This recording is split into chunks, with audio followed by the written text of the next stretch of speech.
Bien, on continue. On passe maintenant à la modification du mot de passe. Alors, pour faire vite, j'ai rajouté le lien changer le mot de passe sur la page édition d'utilisateur. Alors, vous pouvez voir ceci comme ça. Donc là, sur la page éditer l'utilisateur, j'ai rajouté ce lien. Il est là.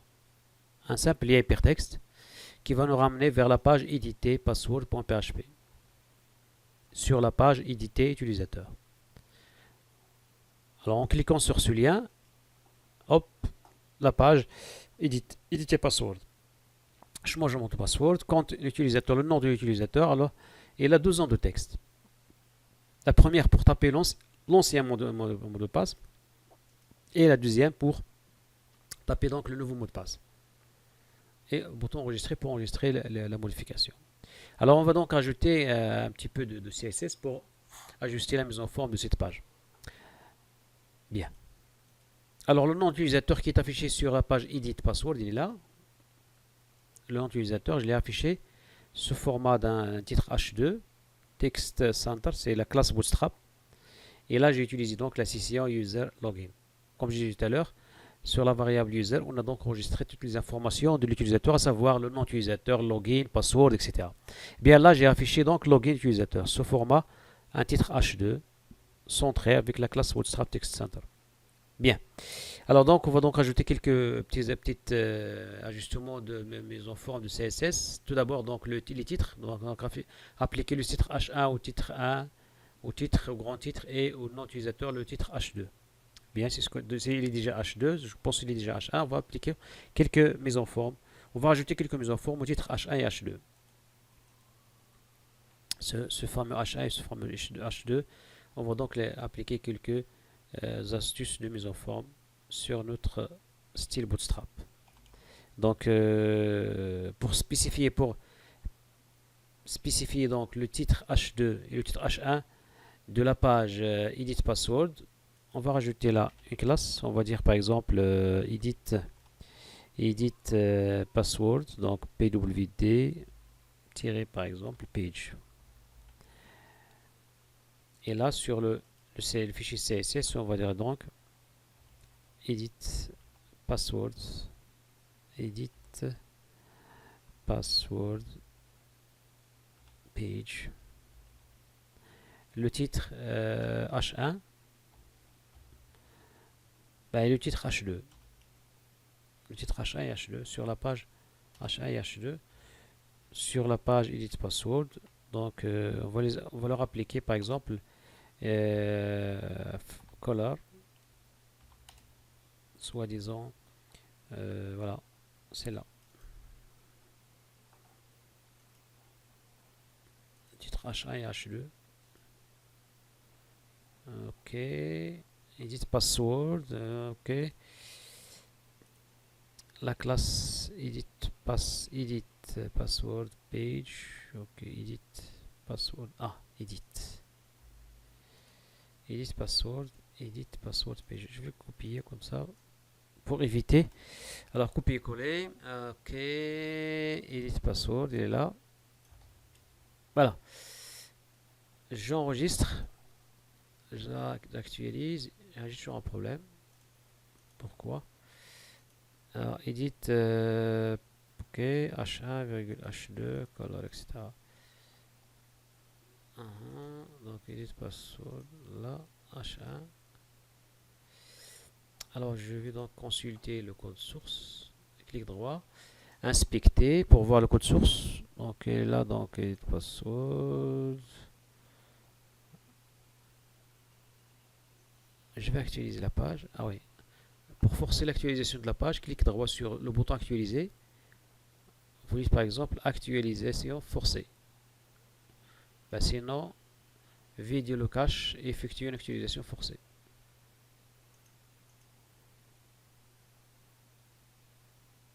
Il n'a pas actualisé. Ce que je vais faire, je vais vider le cache carrément. Alors sur les trois boutons là, plus de T, donc effacer les données du navigateur. Comme ça, effacer, parce que parfois ça reste. Ok, on va voir. Ok, user. changer le mot de passe. Non, non, ça ne marche pas. Où est le problème? Alors, edit password, elle est là.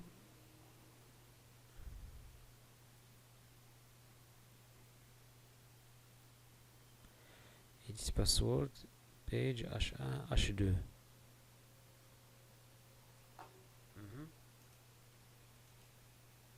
C'est bizarre. Actualisation normale. Forcer l'actualisation. Est-ce que tous les fichiers sont enregistrés? Oui, j'ai enregistré. Alors, je vais faire le raccourci CTRL F5. CTRL F5 pour forcer le téléchargement. Les fichiers externes, CTRL F5. Pour forcer l'actualisation de la page, mais ça ne change toujours rien. Et là, le styles n'apparaît pas. Ça veut dire qu'ils ne sont pas chargés en mémoire. Ok, je vais voir ça. Est-ce que, ah, oh, d'accord. Est-ce que j'ai lié la page avec mon style? Oui. En CSS. Ok. Mon style CSS. Ok, on va voir. Donc, style CSS. Attendez. Ah.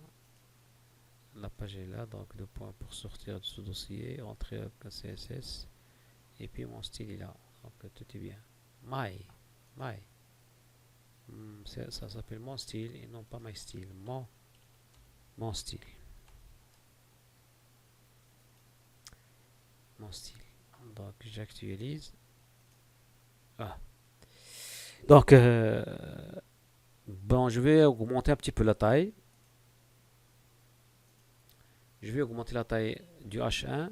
Donc, je vais donc dire par exemple .edit password page soi-disant H1. On va donc lui appliquer donc par exemple la taille. Donc, font size. Font size par exemple, on va dire 50 pixels. Et H2, on va dire 35 pixels.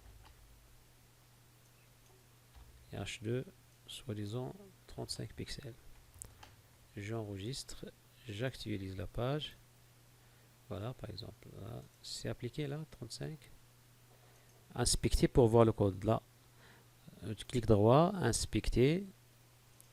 Et là, vous voyez, et password, là c'est 35. On peut toujours augmenter pour voir ce que se passe. Voilà, par exemple. Je peux rajouter, par exemple, fond white, par exemple. Fond white pour appliquer un style gras, donc bold, par exemple, comme ça. Vous pouvez modifier la couleur si vous voulez. Donc pour H2, vous pouvez appliquer notre couleur. Mais on va garder cette couleur là. Alors on va rajouter donc, on va appliquer ces modifications. Je vais copier ces paramètres du style et je vais les coller sur mon fichier style. Elle est là. J'actualise la page. Tout est bien. Maintenant, je vais donc ajuster un petit peu la taille de la page. Je vais ajuster la taille du formulaire. La taille de mon formulaire. Je peux le faire avec les styles colonnes, mais je peux le faire directement avec un style en précisant la taille. Donc, pour ce faire, je vais lui dire donc par exemple edit password page, mon formulaire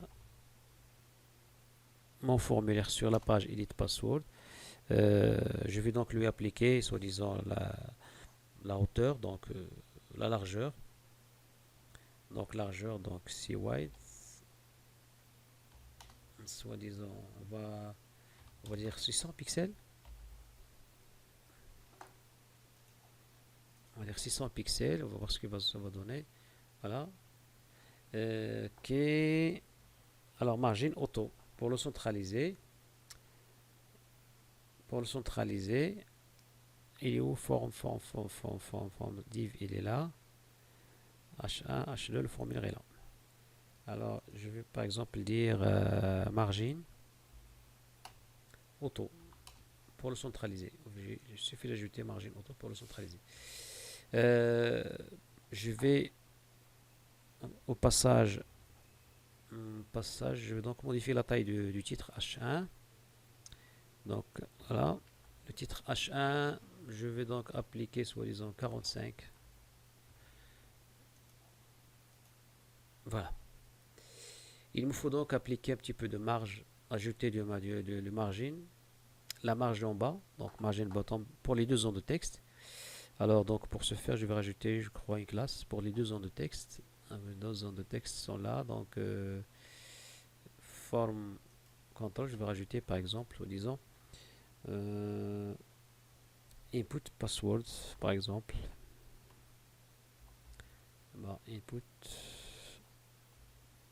PWD aux deux zones de texte. Bah, sinon, je veux dire toutes les inputs contenus dans ma page. Voilà, c'est pas la peine de rajouter notre classe, mais ce que je veux dire, c'est la chose suivante. Donc, edit page, input. Toutes les inputs de ma page edit password. Je vais leur rajouter une marge inférieure, donc margin bottom, donc margin. Alors margin bottom.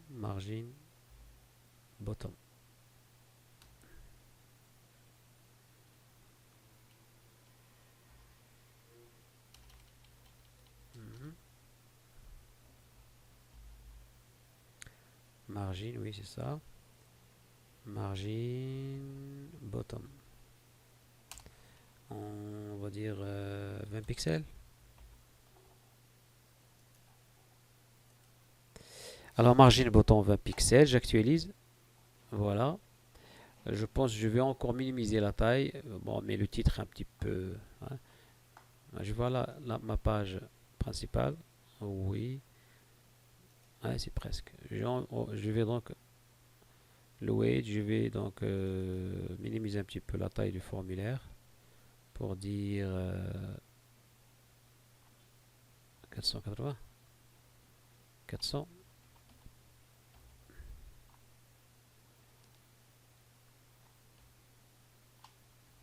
Voilà, soi-disant 400. Voilà, je pense 400 c'est beaucoup mieux. Donc 400 pour la taille formulaire, on va le mettre à 400 pixels.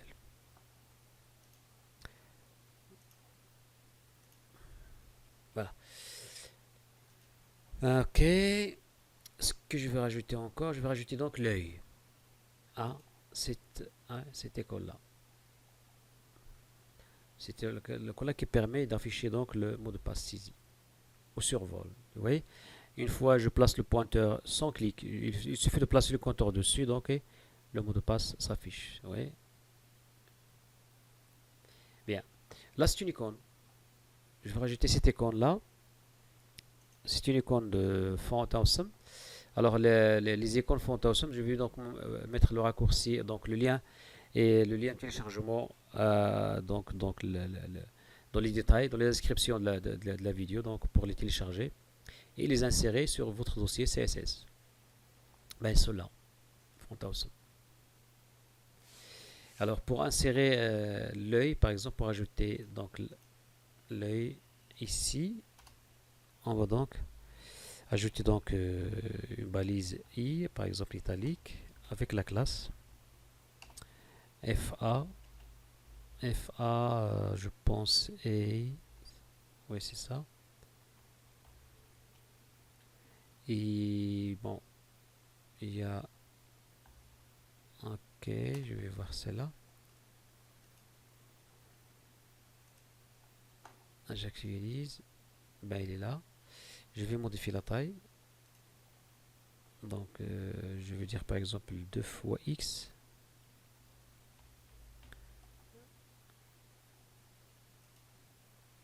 La taille est 2. Non, c'est pas ça. Ok, F.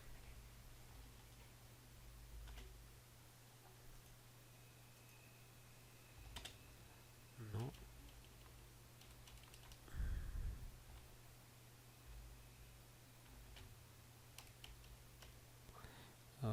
Ok, et slash. Slash, je pense que c'est l'œil fermé, l'œil ouverte. L'œil fermé. Et l'autre, c'est l'œil ouverte. Donc,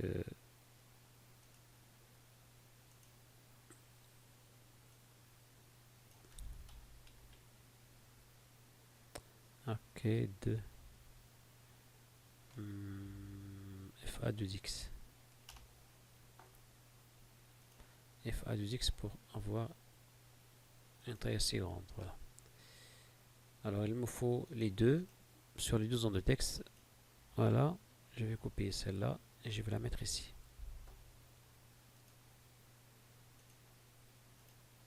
Voilà. Alors, pour la placer là, juste au côté gauche de la zone de texte, je dois déclarer donc la maison de texte avec la taille. Donc, je dois créer un repère relatif. Je dois créer un repère relatif pour pouvoir placer, pour pouvoir gérer la position de cette icône relativement à la zone de texte. Donc, je vais créer un repère relatif sur les deux zones de texte. Donc, c'est ce que je vais faire. Donc là, je vais déclarer mes input books sur mes input books ou sur tous les formulaires, sur tous les formes contrôle. Ce que je vais faire, c'est comme ça. Je vais dire donc forme, toutes les classes. Je vais créer un repère relatif, forme contrôle, position, relatif, position, non, position, c'est pas pointeur, position relative, position relative. Et pour les deux et pour les deux icônes, c'est là, je vais donc ajouter une classe, soit dire, on va par exemple dire classe show password. Je l'ai déjà, password. Show password, il est déjà créé. Ah, je vais voir. Show password.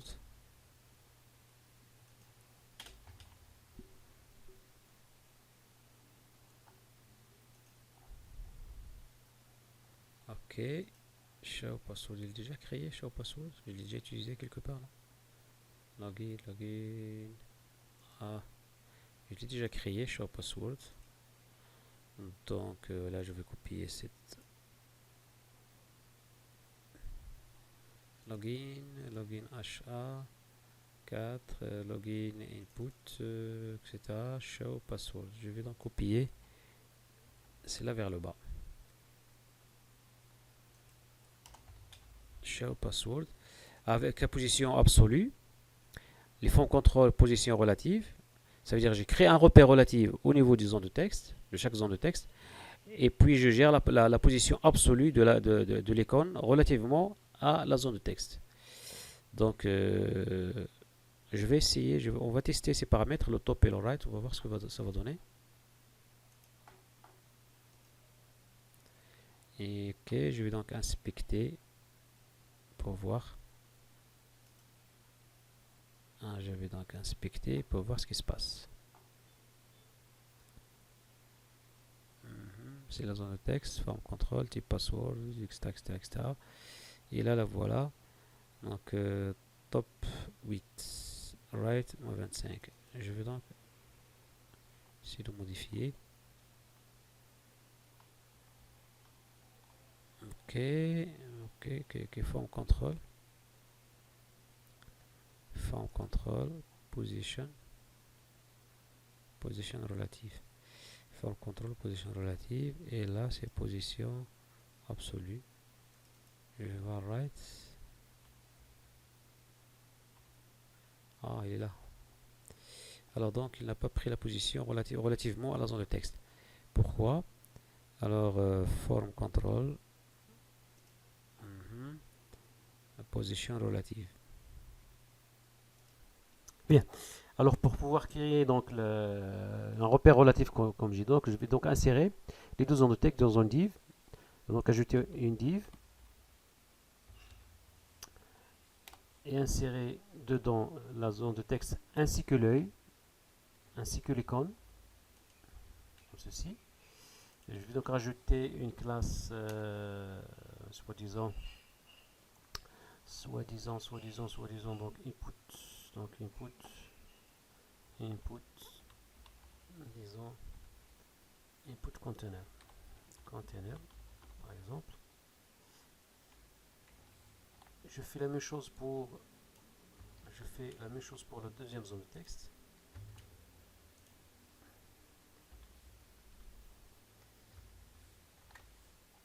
Et puis pour la zone pour cette div là, je vais donc ajouter,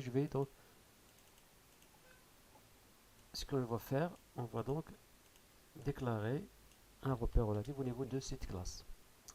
Dans notre classe, et donc input container, position relative, input container.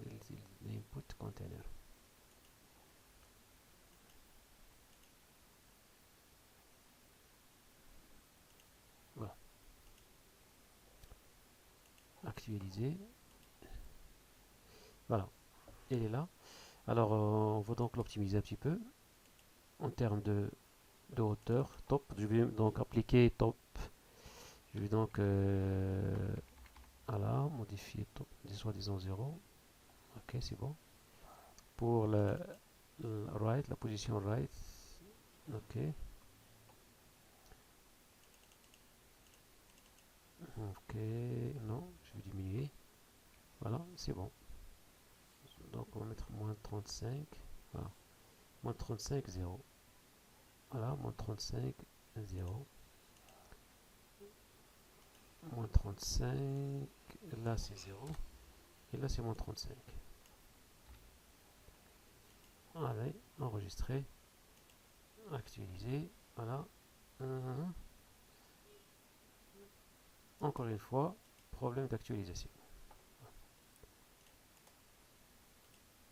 Pour forcer l'actualisation, soit vous utilisez le clic droit sur l'icône actualisé ici, soit vous utilisez le raccourci CTRL F5 pour forcer l'actualisation. Forcer l'actualisation, ça veut dire recharger les fichiers externes en mémoire, à savoir donc tous les fichiers JS, tous les fichiers CSS. Bien, notre icône est en place. Ce qu'on va rajouter, on va rajouter donc un code JavaScript qui permettra, parce que là vous voyez le code est masqué, pourquoi? Parce que la zone de texte est déclarée du type password. La zone de texte est déclarée type password. Les deux zones de texte d'ailleurs sont déclarées de type password. Alors pour pouvoir afficher le mot de passe au moment de passage, au moment du survol du pointeur de la souris sur l'icône, ouais, on va rajouter un code JS, un code JavaScript sur un fichier qu'on va rajouter tout à l'heure. Bien, on se verra sur la vidéo prochaine.